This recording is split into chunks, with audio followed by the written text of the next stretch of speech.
before I start, right, let me ask you all one question. Do you wish to have children? Yes! Yes, that's what many people will say. But what if I tell you, do you wish to marry and have children right after next, at the age of 25? Yes. Okay, what if I tell you another question? Every time you have intercourse with your partner, do not use condom, do not use pills.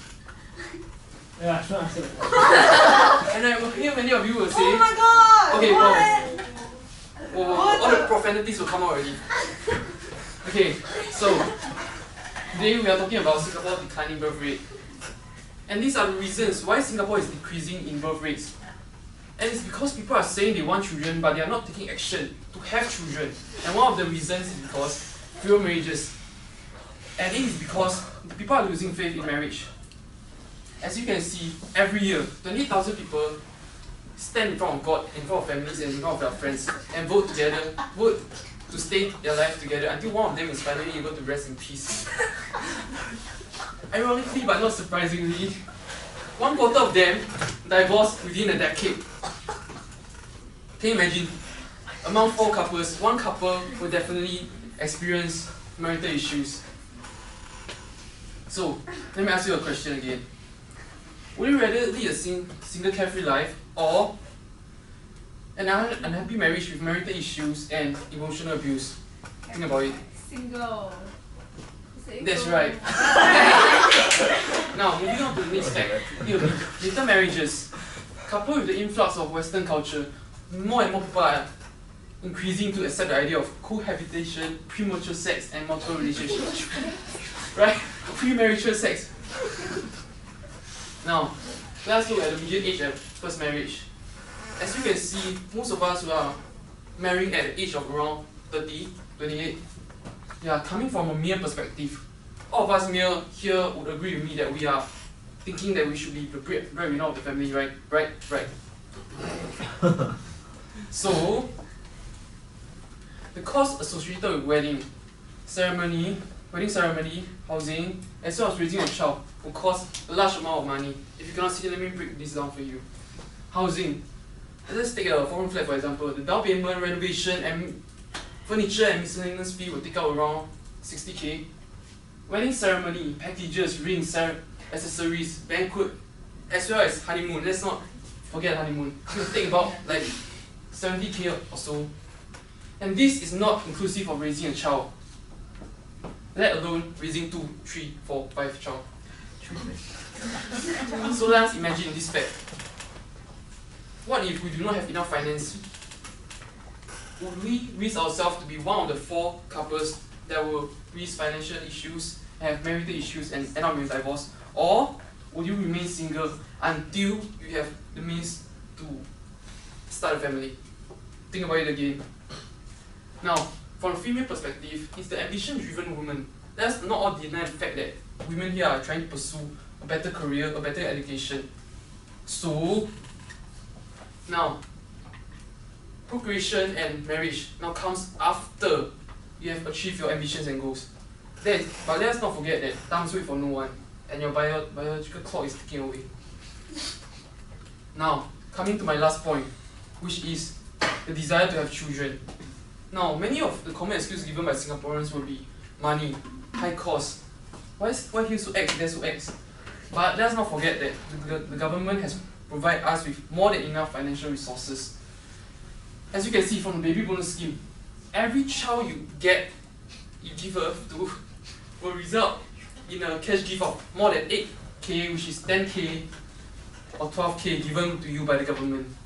So, is money really an issue or an excuse given to us by Singaporeans, or we simply do not desire to have children? After saying that, I'm sure many of you will worry about the negative effects of having children. So, Desiree will tell you more about the negative effects. So I'm sure by now you understand that Singapore is facing a decline in birth rates, and we have been encouraged to start having families and children while we are young. Over the years, the crucial need for the rise of birth rates has been highlighted and its consequences are catching up. I understand all of the concerns. And trust me, as a young working adult and a spouse and children to take care of, all 3 of us used to worry that we would face all the difficulties and challenges that Shi Xian has just mentioned. But did you know that if we had just focused on our individualistic benefits so as to pursue what we want and had children in our later years, we would just be contributing to a collective pool of individual benefits that would turn into a vital cause of concern. So how does a declining birth rate affect Singapore? Does anyone have any idea? Okay, so effects include but are not limited to economical disadvantages, loss of culture, and the well-being of its people. For today, we will be focusing on the economical disadvantage that ensues with the decline of birth rate on both the nation and on you. And this can be explored in two ways: the reduction of manpower and the disproportionate aging in Singapore. Singapore's declining birth rate has proportionately affected our only form of resource, manpower, which is equated to a shrinking workforce and eventually the downfall of our economy. Right now, Singapore is a key hub for many businesses serving Asia's market, but if we do not meet up the expectations and move out, these companies will eventually move out and invest in other countries. This would lead to limited jobs and high competition among us and potentially pushing Singaporeans out of Singapore to find better jobs. Again, then making the workforce smaller. So consider this. In the next few years, we will be part of a rapidly decreasing labour force. We will be struggling to maintain and develop the flourishing economy that was once supported by our parents.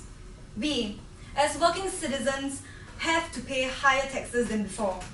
And this small working force and its indefinite effects on our economy will eventually affect our mental health because of the stress that we face.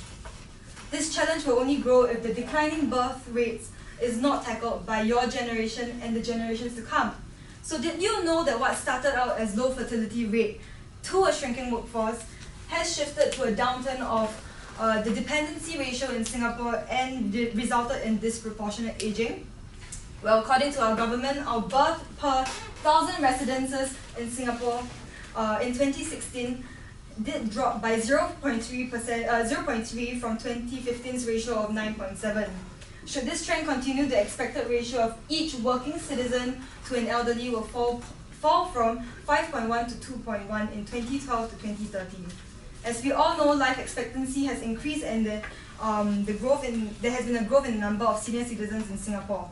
As a result, we as a smaller base of economically active citizens must pay higher taxes to support the aging population and their growing needs.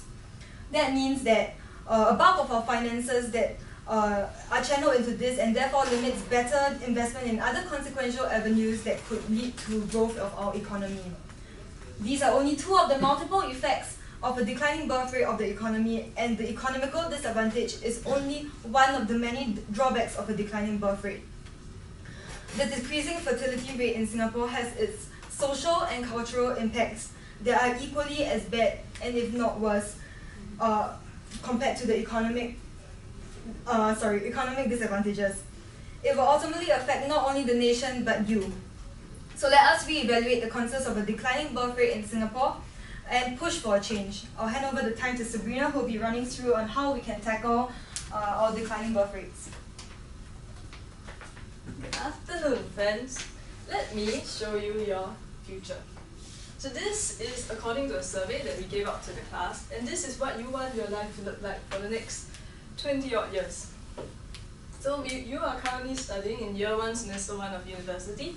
You will graduate in about 4 years' time and then hope to attain stable employment, during which it will be desirable to have an equally stable, long-term romantic relationship. This will then lead you to get married around the age of 26 to 30 and then have children thereafter. So, why is this highlighted with a smiley face? Because I'm here to tell you that 91.3% of this class is thinking the right way. Today is my job to reaffirm this 91.3% and also convince the minority why marriage and parenthood should make it to your bucket list. So some misconceptions you might have about marriage is that spouses are burdens, that they will hold you back from attaining success, and that their companionship is significantly less rewarding than your other priorities, say your freedom or your career. But in reality, A spouse is a good source of emotional support and can spur you on to greater heights. So, for example, the current Prime Minister of Singapore, Madam Halimah Yacob, has said that her husband, Mr. Mohammed Abdullah Al-Habshi, a retired businessman, has provided the support she needed to pursue her career by taking care of their 5 children, by doing household matters like paying bills and being ever present at her side during presidential debates. Sounds good so far? So, how about parenthood? What's in it for you? When you think of having kids, you first think of the overwhelming responsibility in terms of finances and raising your child. To quote, "Yeah, I don't want babies. They are troublesome, smelly, noisy, and expensive," said an unnamed Singapore millennial. Some of these responsibilities include successfully meeting your child's needs and personality, enforcing discipline, communicating effectively, imparting values, as well as creating good memories for them. But hey, let's take a step back and consider the big picture. Overwhelming responsibility eventually leads to emotional maturity, your emotional maturity. This, for example, is the shaping of your own character. Parenthood unknowingly increases your own capacity to take on a role bigger than yourself, with attaining values like patience, generosity, and assertiveness. Parenthood is actually a period of self-development to have increased emotional maturity in apportioning your resources between yourself and your family.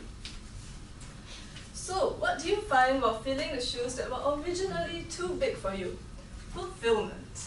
In experiencing your family's happiness, in watching your children grow up, and knowing that you contributed to the growth of a new individual, and in the intrinsic reward of other-centeredness, knowing that you live for something other than yourself. That you will be able to appreciate with the amount of emotional maturity you have gathered thus far. To conclude, marriage and parenthood is a stone throw away.